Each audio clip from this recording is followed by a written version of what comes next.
Chaser, lâche-toi la grappe. À chercher que suis-je, tu t'en éloignes, car tu te remplis de doutes. On se retrouve à la fois dans un chaser et à la fois dans un runner. Mais à force de chercher, on est perdu. On tourne en rond, à se questionner. Mais je suis qui? À perdre toute rationalité, à en perdre la coche, de peur de rater la marche, de rater la mise en avant, de faire faux. À un moment donné, il y a à peu près 3, 4 mois pour moi, j'ai eu un rejet total de toutes les explications, que ce soit pour le chaser, pour le runner. Parce qu'à force d'écouter le chaser, j'avais des doutes. Je me disais, mais il y a des choses, c'est pas possible parce que j'ai des réactions de runner, parce que je fuis, parce que je rejette, parce que si, parce que ça. Et à un moment donné, mais ça te met la tête complètement en bourrique. Et ce qui est compliqué pour le chaser, c'est que nous, on n'a pas le bouton off. Souvent un cerveau en arborescence, souvent cette manière au fait de réfléchir à faire partir dans tous les sens, d'avoir des millions d'idées. Alors oui, le runner là aussi, hein, mais c'est un autre fonctionnement.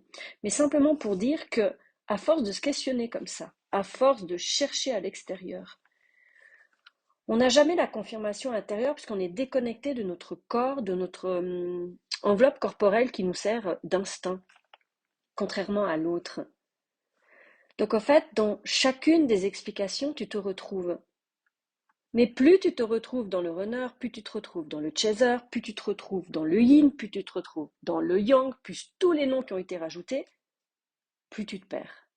Et finalement, tu tournes en rond. Encore, encore, encore. Ouvrant avec ça un schéma de culpabilité.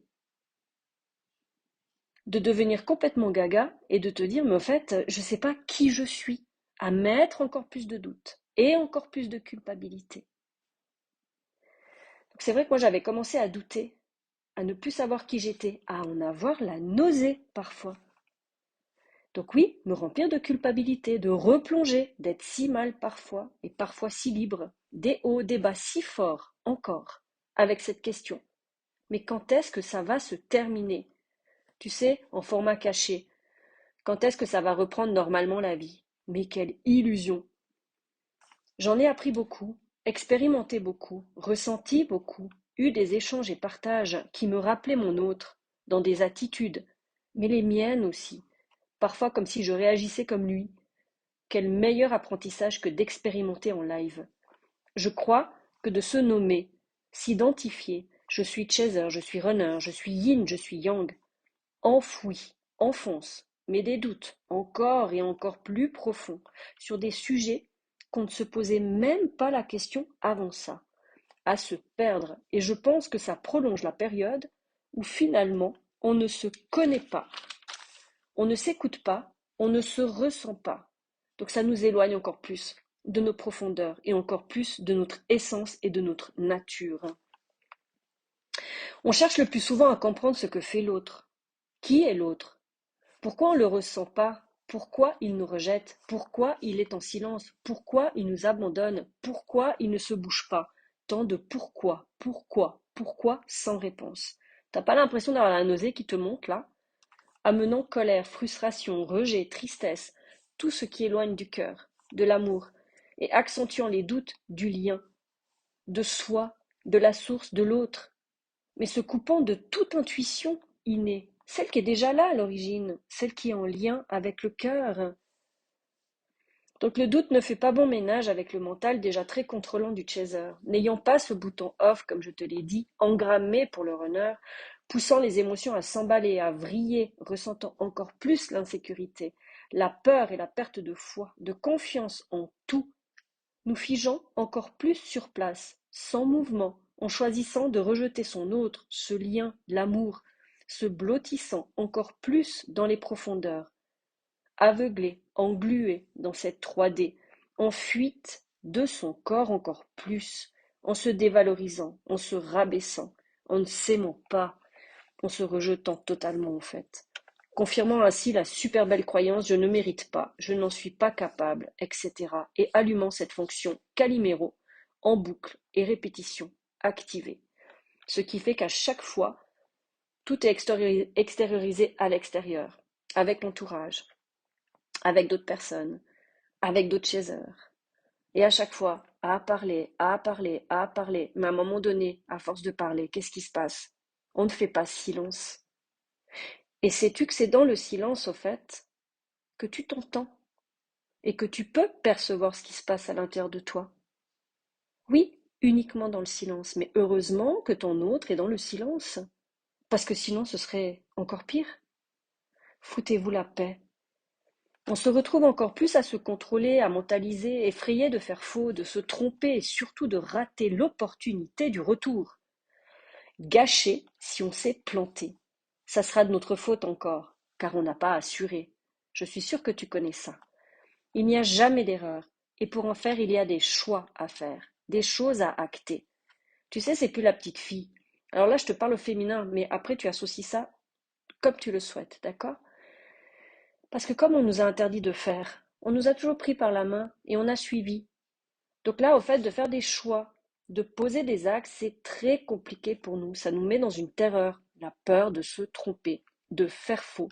Et en faisant faux, la peur de ne plus être aimé. C'est comme cela qu'on apprend, qu'on évolue, qu'on ouvre les yeux. Et si on prend le temps de revenir à soi, se recentrer sur soi, qui, Chaser, a plus tendance à focuser à l'extérieur, observer les autres et faire en fonction. On nous a toujours appris comme ça d'ailleurs, à suivre. Et oui, il y aura aussi le fonctionnement comme un runner, que l'on a forcément à des degrés différents, tantôt l'un, tantôt l'autre. Et heureusement, un peu yin, un peu yang. C'est ça qui fait un rajustement des polarités. À un moment, tu te replies sur toi, véritable ermite, à fuir toutes sortes de choses. On a besoin d'expérimenter une autre manière pour réajuster. C'est le fonctionnement normal de notre évolution à tous qui nous fait grandir. Tu crois qu'un enfant, il a fait comment pour apprendre depuis la façon où il rampait, qu'il a commencé à se hisser, à se relever, à se mettre debout, à tomber avant de courir, ou certains couraient déjà avant de marcher. Bref, on se met la pression, seul.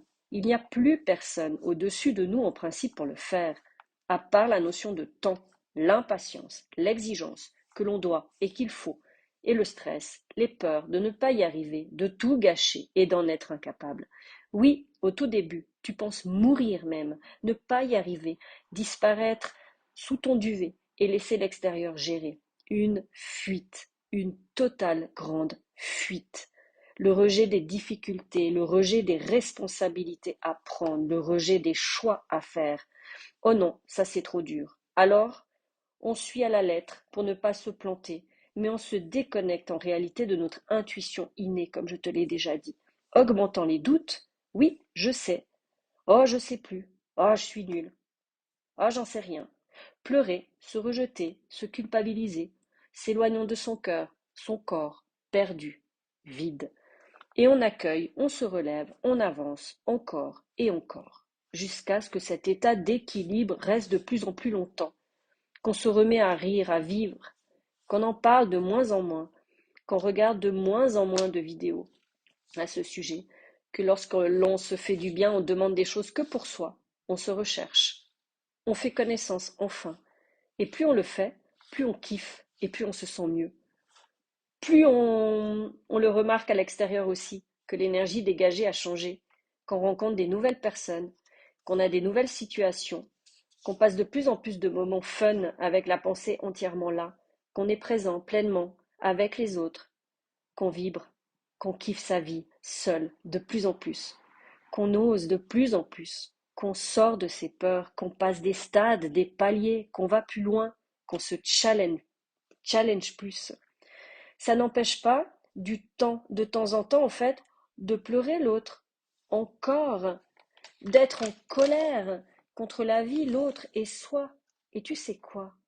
Mais fuck, j'ai envie de te dire fuck, yeah, fous-toi la grappe. De ces phrases culpabilisantes qu'on nous dit, tu n'es pas en plénitude, tu n'es pas en complétude, ton autre reviendra donc pas, te replongeant au fond. Et on recommence à avancer, et encore de mieux en mieux, mais avec l'info cette fois que ce n'est jamais un retour en arrière. Au contraire, c'est une couche plus profonde atteinte, une de plus qui se libère. se fluidifie, s'allège. Oui, ça fait mal, oui, c'est souffrant. Je te rappelle que le noyau, l'origine, la source de tes blessures, est au plus près du cœur.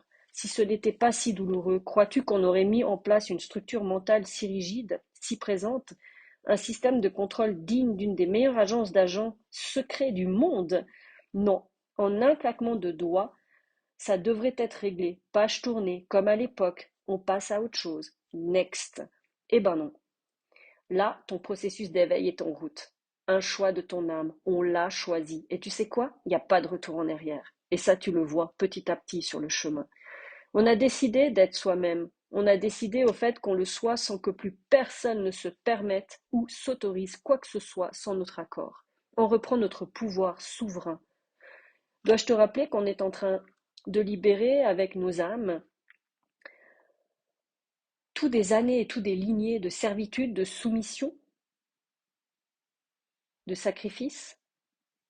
Crois-tu que c'est un claquement de doigts qui va régler tout ça? Tu vois déjà ce que l'on voit à l'extérieur. C'est une charge énorme. Les changements se font, oui, pas à pas.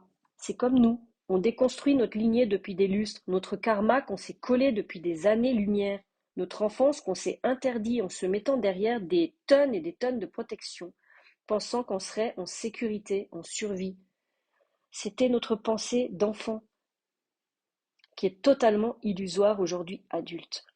Alors pour sortir de cette souffrance, c'est dire stop, c'est l'arrêter et décider de se respecter, de s'affirmer, de s'aimer et de se positionner. Crois-tu que c'est facile? C'est un apprentissage. On apprend, on tombe, on se relève et si tu es chaser, c'est que tu en as la force et tu en es capable. On ne vit que les expériences qu'on est capable de surmonter. Tu as cette conscience éveillée depuis le début. C'est ce qu'on appelle l'éveil, pas à pas. Donc si tu en as conscience, c'est cet outil qui te permet de t'observer, de t'écouter justement, mais d'observer l'extérieur et de voir ta réaction à l'intérieur. Mais si tu as cet outil d'être conscient, tu crois que ça sert à quoi? Tu crois que ça sert juste à aller observer ce que fait l'autre, qu'est-ce qu'il est en train de faire, etc. Non, absolument pas. Mais c'est un cadeau précieux. Donc petit rappel, j'ai besoin de transmettre quelque chose de plus, c'est que souvent, c'est pris à tort le fait de pleurer. Je me souviens de quelqu'un qui m'avait mis un commentaire qu'elle trouvait si souffrant et que c'était si déchirant de m'entendre pleurer. Surtout que j'avais dit que c'était pas des larmes de tristesse. C'est comme s'il y a une connotation que pleurer n'est pas... Ouais, c'est connoté comme souffrir. Mais pleurer est une douche intérieure qu'on s'autorise à laisser couler. On se nettoie ainsi des choses qui ont touché notre cœur. Dans l'hypersensibilité, tout est pris à cœur. Chaque chose est faite avec tout son être, tout est profond, tout vit en nous, tout traverse. Nos émotions, celles des autres, tout s'amplifie, tout submerge. Surtout si c'est connecté. En réalité, c'est l'âme qui est là, dans ce cœur, mais aussi l'enfant blessé réactif à des mémoires vives. Connecté au beau, à tout le vivant qui nous entoure. Difficile à gérer surtout si l'insécurité, le stress s'en mêle, le mental inférieur interfère et prend le contrôle avec des pensées parasites. Tout le travail de connecter son corps pour envelopper ce ressenti profond, pour ne plus être déstructuré, désorganisé intérieurement. Pleurer, c'est beau, pleurer, c'est digne, pleurer, c'est être connecté à la vie et au vivant. Pleurer, c'est le mouvement, et l'eau est liée aux émotions, une véritable douche libératrice. Toi, tu n'aimes pas prendre des douches ou des bains, que tu sois homme ou femme? Tu vois, c'est totalement naturel. Il est où le problème? C'est lié à se laver, à se nettoyer. Ben, c'est la même fonction pour les larmes. Donc à méditer. Alors autorise-toi à te laisser traverser par la vie, sans te sentir coupable, gêné, limité, contrairement à ce qu'on t'a inculqué, dit et interdit. Pourquoi? Car ça les dérangeait, eux. Et on t'a fait croire que c'était quelque chose qui n'était pas normal. Je te laisse sur ces mots et accueille tout ce qui te traverse. C'est souffrant, c'est douloureux, mais je te promets qu'après, c'est une libération. Quand tu te reconnectes à ton corps, c'est-à-dire à cet instinct, et que tu réunis au fait ton ressenti émotionnel que tu as déjà depuis toujours.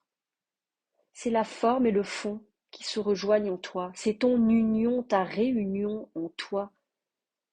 Et là, tu trouves de plus en plus l'harmonie, la joie et l'amour.